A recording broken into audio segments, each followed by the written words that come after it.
大家好，我是超子。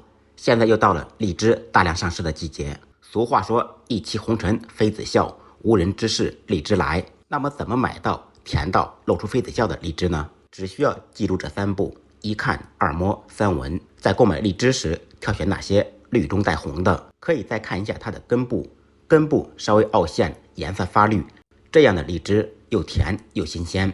第二点就是用手摸起来富有弹性，顶部尖尖的，这样的荔枝肉多核少。用鼻子闻一下，熟透的荔枝闻起来更加香浓。在我们这里，荔枝价格一直居高不下，1斤荔枝能换2斤猪肉。荔枝的甜度跟种植地区、品种也有很大的关系。今天用荔枝给大家分享一道夏日冷饮——柠檬荔枝茶。在这个炎炎夏日，为您添加一丝的凉意。制作之前，先给大家分享一下荔枝去核的小技巧，只需要1根筷子就能轻松搞定。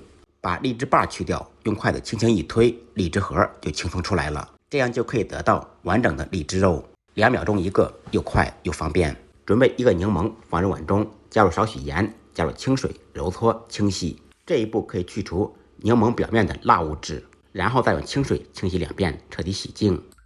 洗净以后，用刀切成薄片。柠檬无论怎么吃，食用之前先把籽去掉，籽非常苦。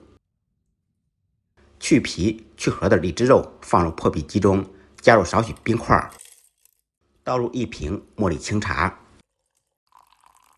盖上盖子，按下果汁键。家里面没有果汁机的，也可以放到杯子里面，用狼牙棒捣碎，味道和口感一样的。用果汁机更快一点，只需几秒钟就可以搞定。杯子里面再放少许冰块，放入2片柠檬片，倒入打好的荔枝，一道清凉冰爽、味道香浓的柠檬荔枝茶就做好了。是不是看起来非常简单，动起手来更简单？学废的同学动起手来做一下，不好喝您提着荔枝来找我。再忙再累，记得按时吃饭。下期视频见，拜拜。